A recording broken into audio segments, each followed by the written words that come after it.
अस्सलामुअलैकुम नाजरीन, प्यारे नींबू की आज के एपिसोड में दिखाया गया कि आबान की माँ ताहिरा मैडम को बुलाती हैं अपने पास और उनसे पूछती हैं कि आखिर वो जानना चाहती हैं निम्रा को पहली तलाक क्यों हुई थी।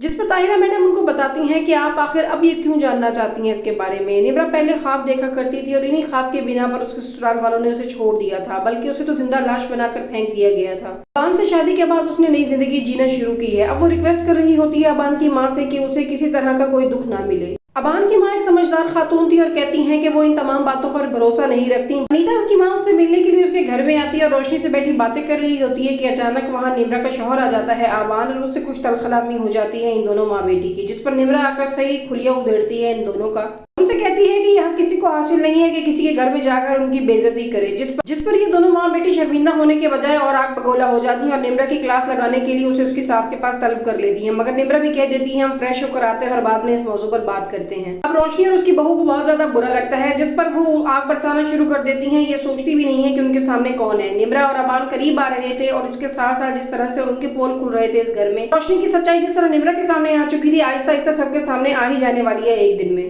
रोशनी बेगम आती है अपने बेटे के पास और उसकी बीवी की शिकायत लगाती है कि इसने अबान की माँ से बहुत ज्यादा बदतमीजी की है, इसे कहो कि चलकर माफी मांगे। मैंने बहुत अरसा बहुत कुछ सहा है और अब मैं सब कुछ बिखरने नहीं दूंगी। अगर ये इस तरह करती रही तो हमारा प्लान खराब हो जाएगा। मगर वो तो इतनी खूबसूरत लड़की थी, वो बिल्कुल माफी मांगने के लिए तैयार नहीं थी, बल्कि इन दोनों से भी बहुत ज्यादा बदतमीजी करती है और वहां से चली जाती है। इस पर रोशनी का बेटा उससे कहता है कि आप बिल्कुल परेशान ना हो, आपका जो भी बदला है वो मैं लूंगा और आपने जो कुछ सहा उससे एक एक पल का हिसाब मैं उन लोगों से लूंगा।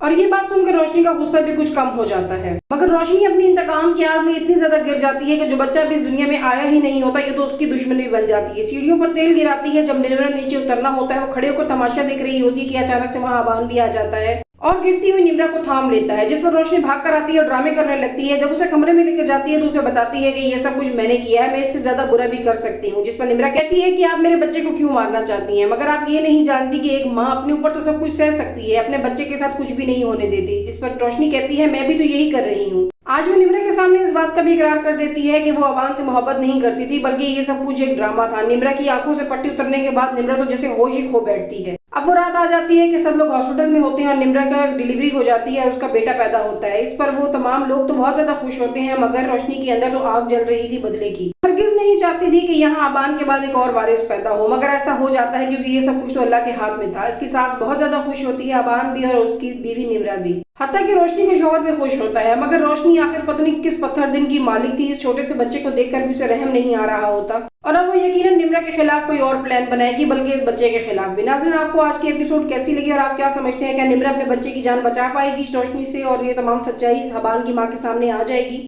अपने राय कमेंट बॉक्स में जरूर बताइएगा। वीडियो को लाइक, चैनल को सब्सक्राइब करना ना भूलें। Thank you.